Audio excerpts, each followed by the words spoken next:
Jail থেকে ছাড়া পেয়েছে শিক্ষকের চাকরি চোর পার্থ চ্যাটার্জি।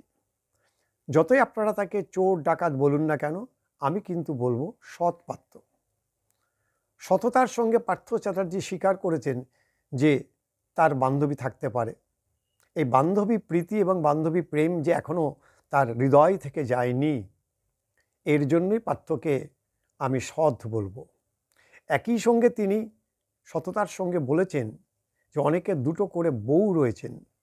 রাজ্যের মুখ্যমন্ত্রী সবই জানেন কার কার বউ রয়েছে, কে কী কোথায় করছে, কার কার কামিনী কাঞ্চন যোগ সবই তিনি জানেন।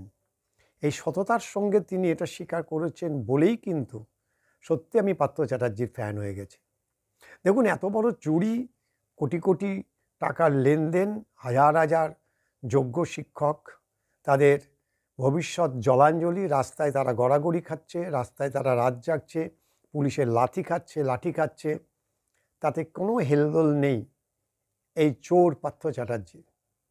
কিন্তু সততার সঙ্গে তিনি স্বীকার করে নিয়েছেন যে এই যে কামিনী কাঞ্চন যোগ তৃণমূলের সকলেরই রয়েছে, প্রায় সকলেরই রয়েছে, এবং বুক ফুলে তিনি বলেছেন যে তার বান্ধবী থাকতেই পারে। আগামী দিনে পার্থ চ্যাটার্জি তৃণমূল কংগ্রেসে ফিরবেন কিনা সময় বলবে, তবে দলটার নাম যেহেতু তৃণমূল, তাই তিনি আবার সসম্মানে ফিরে আসতে পারেন, হুটার বাজিয়ে বিধানসভায় যেতে পারেন, ভোটের টিকিট পেয়ে তিনি প্রার্থী হয়ে দাঁড়াতে পারেন, জিততে পারেন এবং ফের মন্ত্রীও হতে পারেন, কারণ দলটার নাম তৃণমূল, এ দলে সব কিছুই সম্ভব। কিন্তু এই রাজনৈতিক প্রেক্ষাপট বাদ দিলেও তার সামাজিক, তার যে প্রেক্ষাপট, সে প্রেক্ষাপটে দাঁড়িয়ে পার্থ চ্যাটার্জি জিতে গেছে। পার্থ চ্যাটার্জির ইমেজ এখনও সে আগের মতো রয়েছে, অন্তত তার পাড়ার লোকের কাছে। এই চাকরিহারা শিক্ষকরা তার বিরুদ্ধে কি বলছে সেটা বড় কথা নয়। বড় কথা হচ্ছে যে ইডি এবং সিবিআই দুজনেই পার্থকে দোষী প্রমাণিত করতে ব্যর্থ। এবং ভেবে দেখুন, শেষ 6 মাস একটি বড় হাসপাতালে থেকে সেখান থেকে জামিন পেয়ে তিনি ফিরে আসলেন।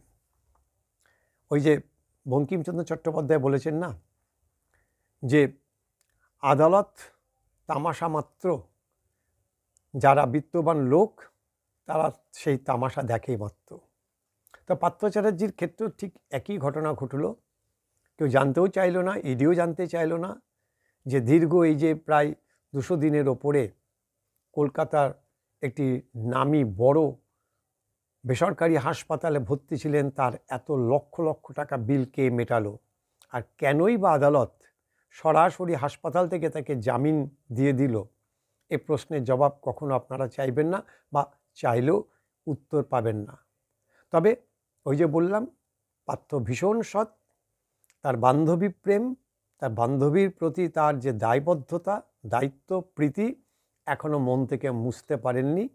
তাই বান্ধবী সহ পার্থকে আগামী দিনে আমরা আবার দেখব, আবার আমরা বিধানসভায় তাকে দেখতে পারি, মন্ত্রিসভায় দেখতে পারি। আমরা সেই অপেক্ষায় থাকলাম, কারণ দলটার নাম তৃণমূল। এই দলে দুর্নীতি কোনো ইস্যু নয়। তৃণমূল জানে যে পশ্চিমবঙ্গের যে বাঙালি জাতি, তাদের মেরুদণ্ডটা ভেঙে দেওয়া গেছে। টাকার লোভ তাদেরকে দেখালে তারা এই সমস্ত কিছু ভুলে গিয়ে আবার তৃণমূল কংগ্রেসকেই জয়লাভ করবে, তৃণমূল কংগ্রেসকে ভোট দেবে এবং হয়তো পার্থ চ্যাটার্জিকেও ভোট দিয়ে আবার মন্ত্রিসভায় নিয়ে আসবেন। আমরা সেই অপেক্ষাতেই আপাতত থাকলাম।